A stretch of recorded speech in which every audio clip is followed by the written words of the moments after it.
bonjour, bonsoir. Na bande kolanga soto ba landa vidéo na nga ya mkola lelo, ngande kola bino ya mwasi na kombo ya Bijou d'Or. Mama Bijou d'Or lelo amemeli bino recette na ye ya omelette mélangée na farine. Mama Bijou asala kisa bino recette moko ya omelette mélangée na pomme de terre. Lelo na yeli bino omelette mélangée na farine. Mama Bijou alobaki nga na zawana pona obeta masolo, kopesa conseil. Pour la recette, la publicité, pour la recette, la recette et puis pour la recette, la information. Maman Bijou sur la recette, mingi babilo ko ba recette oyo ya rapide les autres sunga ba maman mi ba benga nga Maman Bijou nzambe apambola yo Maman Bijou nzambe sala boy parce que grâce na yo na yeba yo ko sala peut-être mikata loso te mais na komi ko sala mikata loso. Grâce na yo na komi ko sala samosa. En tout cas vraiment nga pe na pamboli ba maman yo surtout ba benga nga pona ko pambola ngai. Maman Bijou ndeka na lobi na zo sala bino lelo recette na nga ya omelette mélangée na farine. Maman Bijou azuki kalungu na nazuki kalungu na nga. Nazuki kalungu na ngai na tie mafuta ya huile. Mafuta na nga ya huile ya ngolo. Na tie mafuta na nga huile okeka kana kikalungu. Maman Bijou apelisi. Na pelisi déjà réchaud na nga muke. Maman Bijou apelisi réchaud na ngai. Na pelisi réchaud na tika na 5 malembe. Maman Bijou na zui bol na nga. Maman Bijou na zui bol na ngai.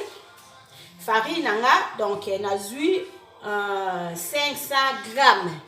500 grammes ya miel o ba bengi farine. 500 grammes na nga yango na peser. Farine na nga ya 500 grammes. Na tiango d'abord. Maman Bijou a zui 2 maki na nga, 2 aya.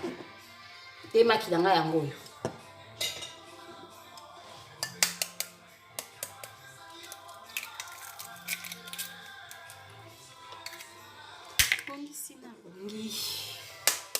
Maman Bijou a zui na zui 2 maki na nga na tie na farine na nga. Maman Bijou a zui miliki na nga na 400 ml ya miliki. Na mesurer miliki na nga 400 ml ya miliki. Na tie miliki na nga awa. Soki bolingo esilie matata. Maman Bijou a zui na zui mungwa. Na zui mungwa na nga mukie na tie na liboko. Na zui ka mungwa mesure mukie na tie. C'est beaucoup. Na tie mungwa na nga muke. Maman Bijou comme kokota épice nyonso tout oyo lingi. Lokola si na tie mungwa, na préféré na nga na tia ka mwa ai na nga muke. Na tie mwa ai muke.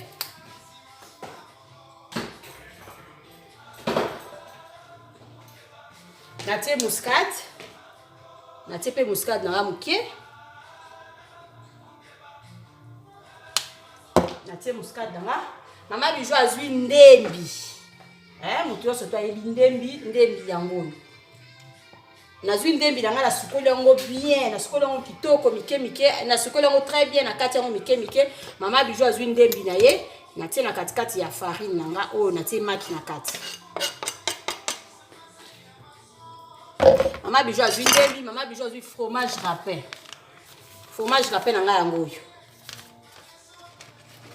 Fromage râpé paquet mobimba. Merci la mesana ba choc. Voilà. C'est ça. Maman Bijou ce qu'on a bandi ko mélanger farine nga o ezalaki 250 grammes ya farine, na zui miliki nga 400 ml ya miliki, na zui maki nga mibale na kotisi na kati, na zui ndembi nga na zui ndembi kana mesure nyonso to rolinga. Et là, au moins 4, 5, 6 nzete bablo au moins de na kati kata sukoli on a kati kati on mike na te. Et puis na zui fromage rappel nga chassé dans mon mobimba ezalaki 200 grammes ya fromage rappel. Na tie ndambo mungwa muke, na tie moi épice na nga ya ai, na tie pe épice na nga ya muscade. Maman Bijou yango nazo balusa omelette na nga na farine. En attendant la sina fungoli réchaud na nga mafuta ezozwa moto. Yozwi mokana kolelisanga. Maman Bijou alobaki na bien en tout cas vraiment beau s'abonner. Beau s'abonner vraiment. Merci na bato surtout ba s'abonner na chaîne nanga Bidor TV masolo ya sika. Donc Maman Bijou azolakisa ba recette. Muto aleka muninga zate biso surtout to apprendre ka. Maman Bijou azolakisa ba recette. S'abonner na chaîne na Maman Bijou bandozwa 1+. Obanda kolamba biloko pe bana ba sepeli. Donc c'est ça. S'abonner na chaîne na Maman Bijou. Et mara ba page et mara ba vidéo nanga partager ka surtout so na tindeli il faut qu'on partager. Merci la maman Wivi na Zindof. En tout cas maman Wivi on est ensemble. Maman Bernadette na Oren yoka là. Bon ba recette yango yo ezoko bakaka maman na biso Mégé na Freshen quoi ma copine Maggie na Belgique. Ma copine Bijou la blanche na Congo. Vraiment merci na ba soutien na bino nde bozo partager ba vidéo nanga ma copine Jolie na Belgique. Nga on a mélangé biloko nanga nyonso. Ya na motema ya Derrick quoi. Donc ba soutien na yo na sepela na makasi Derrick mos na Suisse. Nga on a baloli biloko nanga. Siko na tie moto nanga na nef.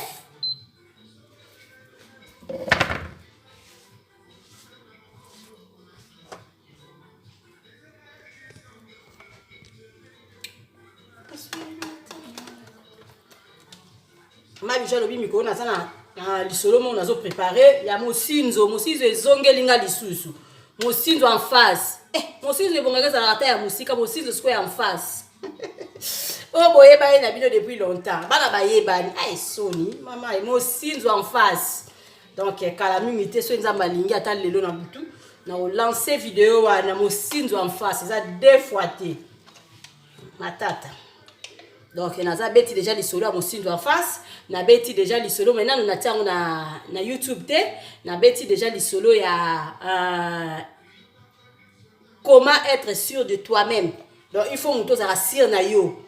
Donc c'est ça ba lisolo mi balona eza na nzela. Pour s'abonner massivement. Maman Bijou bien nazo sepela na ba s'abonner na chaîne na makasi. Ngayo siko nazo sopa. Pati nanga ona sali ya maki na farine. Maki na farine yango yo. Ebe vraiment tirer. Fatou boka quoi. Fatou boka na colonne. On est ensemble maman Émilie. Na colonne.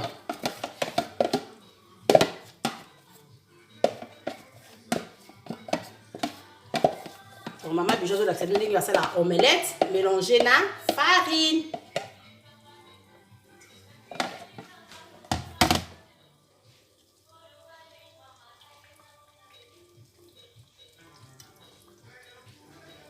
Maman Bijou lobi to zela sikoyo omelette nanga ebela et puis na olakisa bino ndenge ni omelette oyo ebeli. C'est ça. Yango ezokende vaita nde badochi balobaka donc nazo continuer. Maman Bijou lobi na bato balingaka peut-être alingi volume comme munene nde to ndaye ko sala na kolia ba maki mo bene école na ebite so mutu nini azo occasion kolia ngote biso ba ototanga na bandal tanga na ango na ango ba bandaye ko tekela biso maki mo be vimba. Donc ba bandaye ko tiango levure. Donc okoki kozwa chasser na mo bimba levure o tie na katikati ya ba pati onga na oti ko beta au fini kiango tikango ata mwa 10 minutes. Ata 15 minutes après oye ko bwaka ngo na kikalo. Donc o tie levure na kati pona evimba esa la dimension ya monene. Donc ba mama ki to lia na école. Moi na EPD ango.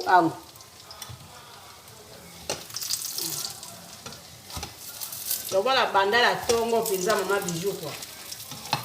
C'est ça. Bilo na nga yango yo. Kala mingi te nazo bina na tourner na ngango. Donc nazo sala boye pona ekota un peu partout. C'est ça.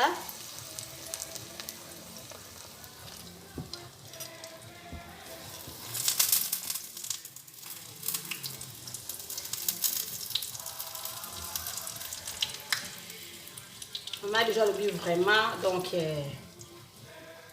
masolo quand on a bino masolo il faut qu'on se prépare, il faut qu'on prépare avant beta lisolo, il faut pas beta lisolo à pamba il faut beta lisolo que mutu nyonso tout alors beta lisolo te peut chubisa mutu autant ko beti ba bio direct ke yanga non nga tanga na ko mutu te abeta lisolo oyo ke oui ata yo mutu sali yango mais so mutu so akuta ino oyo asala yango akozwa penza pe leso na kati wana donc masolo mama bijo ko beta yango wana lisolo wana ya mosinzo na kati ya Allemagne eza suka.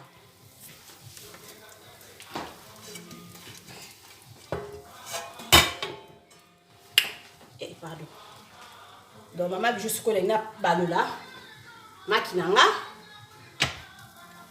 alina balola omelette na ngai ya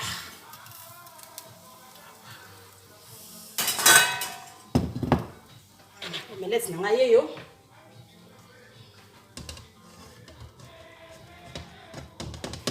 grâce à la restaurant te bolimbisi.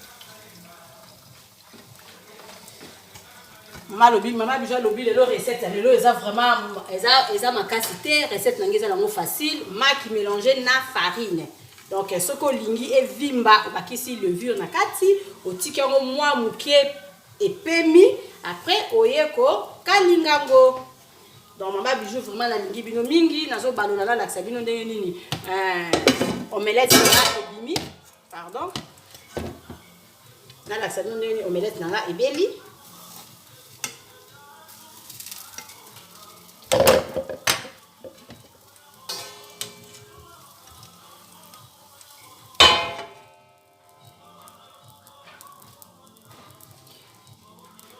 Je t'en prie. Yes, oui. I got it. Yes. Ah, de la lobby, maman, je suis dans le restaurant. Beaucoup de limbisa. Moi qui n'ai pas ngoyo. Voilà. C'est bon. Na réussir. Les cas.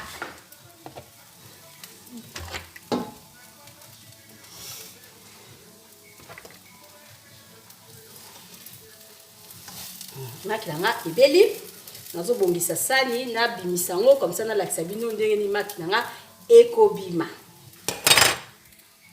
Oui maman bijou d'or en tout cas la lingi bino mingi makilanga yangoyo maki mélanger na farine donc makilanga ebeli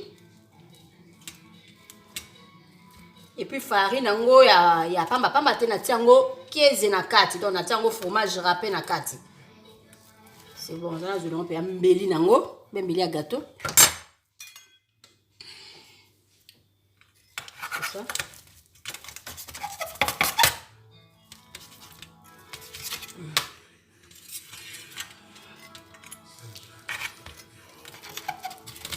Maki nanga yango yo. Donc ceux qui n'a zaki précédé na koka ko tiango levure et puis na vandisi yango muke et na iko evimba ko leka oyo. C'est ça. Le maman qui va batteke la son école sauf bango batia na bango fromage te.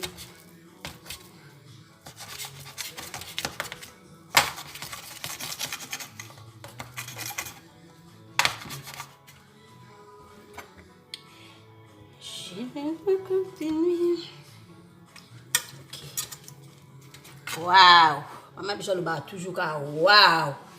Otala makinanga mélanger na farine na tie 15 na kati o bozomona ya verre wana ezali ndembi. Maman déjà lobi vraiment na lingi bino mingi bo s'abonner na chaîne nanga bozala jamais dessus bozwa ba recette aboye donc eza ba 1 plus parce que maye le penza ici la te donc maman déjà lobi ke et pas na ye soko s'abonner ozala jamais dessus maman bijou lingi bino mingi donc nazo pesa mbote na famille nanga mobimba famille mosi partout esika bozali ngande ko la bino mosi bijou mosi nalingi bino mingi donc nalinga bino nyonso mingi nalinga bato nyonso to basabona na chaîne nanga mingi donc mbote nanga na bana nyonso to abandal mbote nanga na bana tout o baza do bami nanga tout à Facebook.